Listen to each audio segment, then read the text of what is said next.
I'm Bo Johnson. There's a warning buried in the Supreme Court decisions that most of us have not heard of before. A warning about something the court called, quote, the prestige of the government, end quote. Not prestige as in honor, prestige as in undue influence, prestige as in automatic credibility, prestige as in an illusion of legitimacy powerful enough to distort justice itself. The court recognized a simple truth.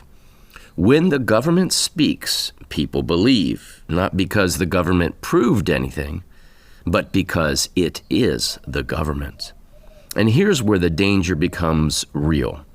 Today's public officials do not converse with Americans. They do not relate. They do not explain. They do not justify. They do not engage. They certainly do not answer questions. Instead, they avoid, deflect, obfuscate. They talk in circles, all while relying on the prestige of their office to hide the fact that they never responded at all. A citizen asks about authority, and they change the subject. A journalist presses for proof, and they pivot to emotion. A legislator dodges with talking points crafted to say nothing at all. We see it all the time. And because the government carries this built-in prestige, most Americans assume the non-answer must somehow be an answer. This is the illusion the Supreme Court warned about. The government's prestige can replace evidence, conversation, and accountability, and it conditions the people to accept silence as legitimacy. Officials avoid jurisdictional questions because prestige does the heavy lifting. They evade consent questions because prestige papers over the gaps. They sidestep constitutional limits because prestige quiets the public long enough to continue the performance. Prestige is not law. Prestige is not authority. It is not proof. It is the curtain that hides the absence of all three. But here is the harsh reality the Supreme Court's warning points directly to. Government officials weaponize that prestige. They use it to injure. They use it to intimidate. They use it to prosecute and imprison. U.S. attorneys, cloaked in the prestige of the United States, can walk into a courtroom and turn presumption into proof, turn opinion into fact, narrative into guilt, and the jury, conditioned by the weight of the prestige of the government, believes that narrative. This is not theory. This is actual experience. This is actually done every day in this country.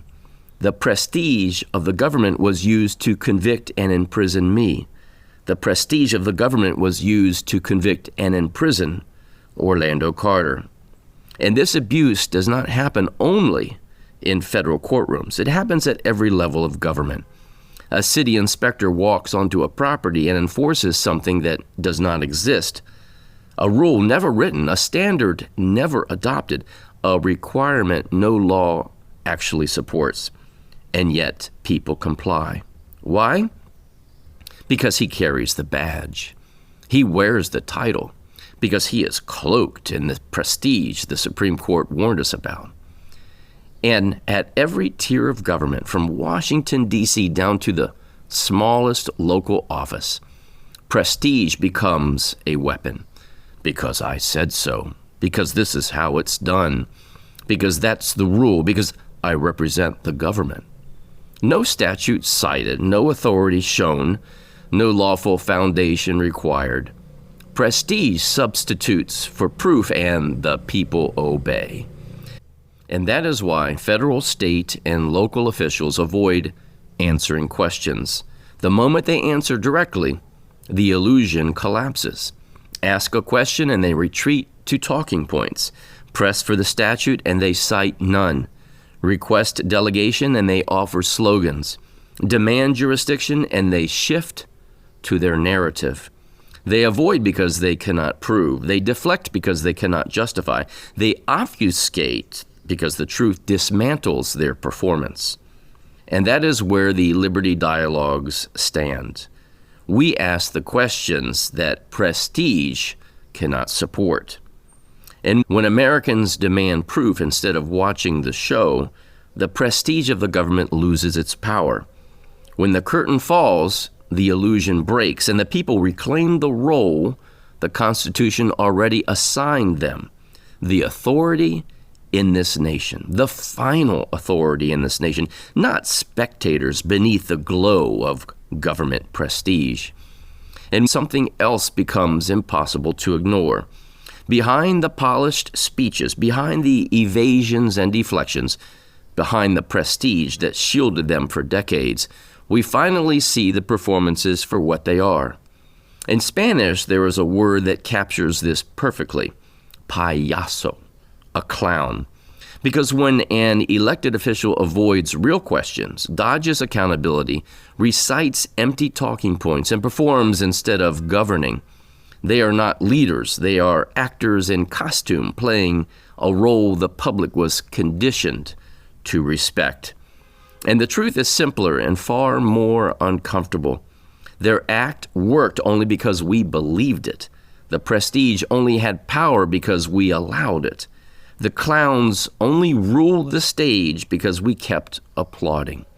Remove the ignorance, remove the gullibility, remove the automatic belief in government prestige, and the clown stands exposed on an empty stage. No authority, no legitimacy, no lawful foundation. Just a payaso, a simple clown, revealed at last. And when the people stop clapping for the performance, the show ends and self-government begins again. And as always, may truth reign supreme.